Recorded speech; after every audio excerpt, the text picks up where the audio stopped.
इस वीडियो में हम लोग और थोड़ा आगे का चीज़ें देखेंगे, इसमें और फंक्शंस देखेंगे इसमें क्या क्या है स्टैटिक स्ट्रक्चरल में। अब ज्योमेट्री हम लोग यहाँ पे बनाएंगे। ये हमारा डिज़ाइन मॉडल खुल गया। अब इसमें हमने एक्स का प्लेन लिया और यहाँ पे स्केचिंग कर दी। लेट से हमने इसको इतना ले लिया अराउंड, ये हो गया। अब इसमें डायमेंशनिंग कर देते हैं। डायमेंशन के लिए सेमी ऑटोमेटिक ले लिया, ये हो गया एंड ये हो गया। अब इसका जो है ये हॉरिजॉन्टल हो गया तो इसको हम 10 दे देते हैं एंड ये लेंथ हो गया तो लेंथ को हम 40 देते हैं और ये जो हो गया इसको हम 20 देते हैं, ये हो गया। अब इसको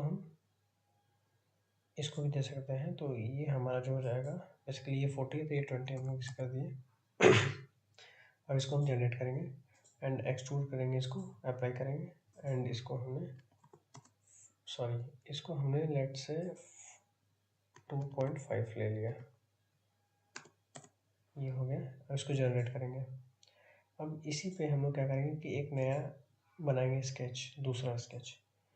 ये हो गया दूसरा स्केच। इसके लिए हम लोगों ने ये पॉइंट और ये ले लिया। अब इसमें हम डायमेंशन कर देंगे इसको, ये हो गया एंड ये हो गया। अब इसकी जो डायमेंशनिंग है हमने लेट से 18 ले ली और इसकी जो डायमेंशन हमने ले ली 22 ले ली। अब हम इसमें एक्सट्रूड करेंगे, इसको अप्लाई किया एंड इसको हमने लेट से 50 कर दिया एंड जनरेट कर दिया, ये हो गया हमारा जनरेट हो गया। हमारा ये 3D फिगर रेडी हो गया एंड मॉडल पर डबल क्लिक करेंगे, ये हमारा मॉडल खुल गया एंड अब इसको हम मेश करेंगे। जनरेट कर दिया मेश को, डिफ़ॉल्ट हमने मेश इसको डिफ़ॉल्ट कर दिया एंड अब हम सपोज़ हमें इसमें ट्विस्टिंग करनी है, इसको थोड़ा मोड़ना है, तो इसको घुमाना है राउंड में। तो पहले हम इसको फिक्स करेंगे, एक फेस को इसको हमने फिक्स कर दिया, अप्लाई कर दिया है एंड अब हमें ट्विस्टिंग चाहिए तो इसको हमने मूवमेंट पे क्लिक किया, इसको लिया एंड इसको अप्लाई कर दिया। अब क्या है कि हमें इसको ट्विस्ट करना है तो हमें इसको z एक्सिस के अबाउट ट्विस्ट करना होगा। तो z एक्सिस हमारा ये है तो लेट से इसमें हमने 100 दे दिया एंड अब हम इसमें हमें सॉल्यूशन चाहिए तो सॉल्यूशन में हमने लेट से डिफॉर्मेशन ले लिया, स्ट्रेन ले लिया, स्ट्रेस ले लिया और इसको हमने सॉल्व कर दिया।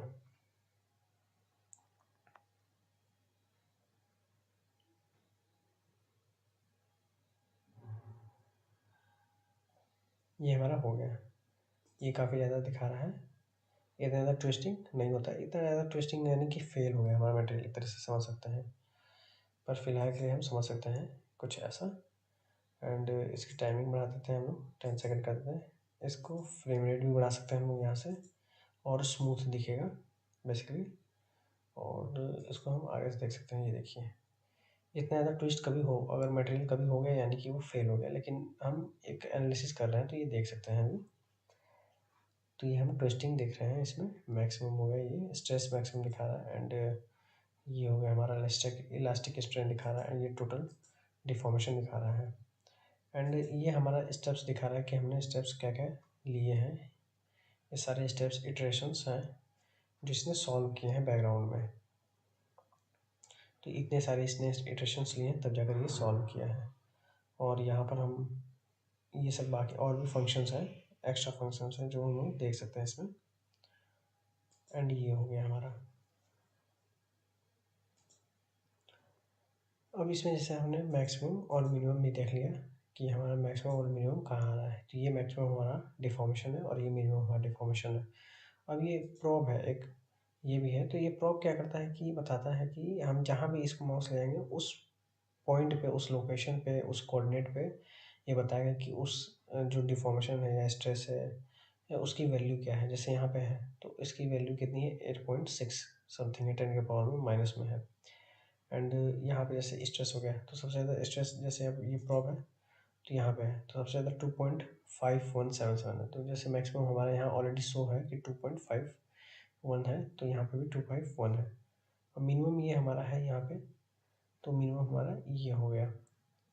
एंड और जैसे अब हमें जैसे ये मैक्सिमम दिखा रहा है और ये मिनिमम दिखा रहा है। अब जिसको अब हमें जैसे यहाँ पे क्लिक कर दिया तो ये यहाँ पे इसकी वैल्यू शो करने लगेगा कि इस पॉइंट पे, इस लोकेशन पे इतना हमारा ये वैल्यू है स्ट्रेस की।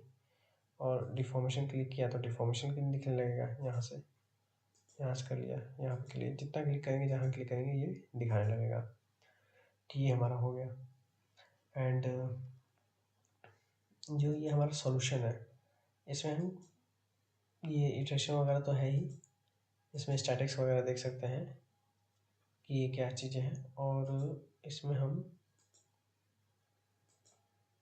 ये हो गया, हम इसमें सॉल्यूशन ट्रेसिंग भी देख सकते हैं, ये हो गया। एंड ये हमारा चार्ट हो गया एंड ये हो गया। इसमें हम लोग मोमेंट को अब इसको हम ऑफ करते हैं, लेट से सप्रेस भी कर सकते हैं, डिलीट भी कर सकते हैं। तो हमने मोमेंट को भी फिलहाल डिलीट कर दिया। अब हमने सपोज यहाँ पे पहले तो हमने इनर्शियल ग्रेविटी यहाँ पे एक्टिवेट कर दी, इसको हम z डायरेक्शन से -y में कर देंगे। एंड अब उसके बाद हम लोग इस सरफेस को सेलेक्ट करेंगे, यहाँ पे हम लोग फोर्स लगाएंगे, ये हमारा यूडियल फोर्स है, हर जगह सेम फोर्स लगेगा।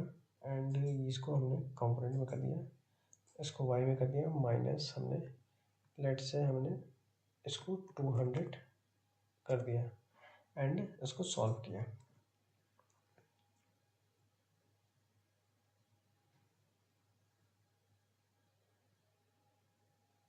तो इसका हम सॉल्यूशन देख सकते हैं, ये हमारा शो हो रहा है, ये हो गया एंड ये हो गया। इसको हम देख सकते हैं, ये है, ये भी है, ये देख सकते हैं। इम्पोर्टेंस रखता है ग्रेविटी। अगर हमने इसमें एक्सेलरेशन वगैरह भी अगर ऐड कर दिया बहुत ज़्यादा तो इसमें और फ़र्क आ जाएगा। जैसे ये देख रखा है ना, एक्सेलरेशन वगैरह अगर हमने ऐड कर दिया, मैग्नीट्यूड है, इसको हमने लेट से कि यहाँ से हमने वेक्टर कंपोनेंट लिया एंड कंपोनेंट में यहाँ पे माइनस हमने 220 कर दिया, तो ये मीटर पर सेकंड स्क्वायर ये मैंने एक्सेलरेशन वाई डायरेक्शन में निगेटिव में हमने ऐड कर दिया। अब सपोज इसको हमने सॉल्व किया तो देखिए कितना डिफरेंस आ जाएगा। वो उस टाइम हमारा 0.13 कुछ आई थिंक आ रहा था, अभी देखते हैं, ये देखिए 4.19 मैक्स आ गया मीटर में वो भी। तो ये देख रहे हैं इसका डिफरेंस, ये है। हमने ऊपर की साइड आई थिंक लगा रखा है इसका एक्सेलरेशन, देख लेते हैं। ये है हमारा निगेटिव में, तो इसके हिसाब से अब हम इसको देखते हैं यहाँ से, ये है। तो हम इसको, इसके एक्सेलरेशन ये जो है अपवर्ड डायरेक्शन दिखा रहा है, तो हम इसको अगर यहाँ से अगर हमने इसको नेगेटिव हटा दिया एंड सॉल्व किया,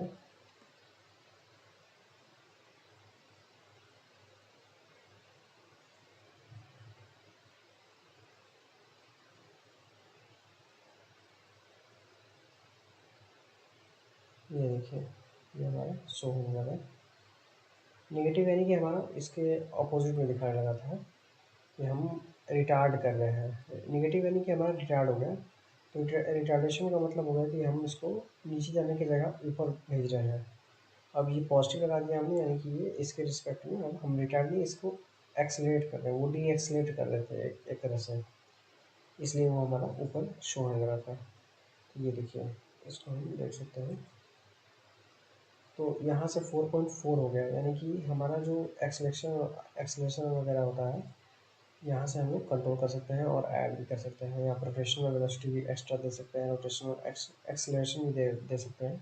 जब हम ट्विस्टिंग वगैरह करेंगे तो उसके साथ हम ये एडिशनल चीज़ें ऐड कर सकते हैं। और जनरली हम इसके लिए तो ग्रेविटी ऐड नहीं करते हैं, लेकिन अगर कोई और चीज़ हम कर रहे हैं जहाँ पर ग्रेविटी इफेक्ट करती है बहुत ज़्यादा, तो हम ग्रेविटी ऐड करते हैं। पर ऐसे अगर जनरली हम नॉर्मली देखें तो ज़्यादा इफेक्ट इस, अगर कोई भी मटेरियल आएगा, स्टील टाइप का हो गया, आयरन का हो गया, तो ज़्यादा इफेक्ट नहीं पड़ता है ग्रेविटी का।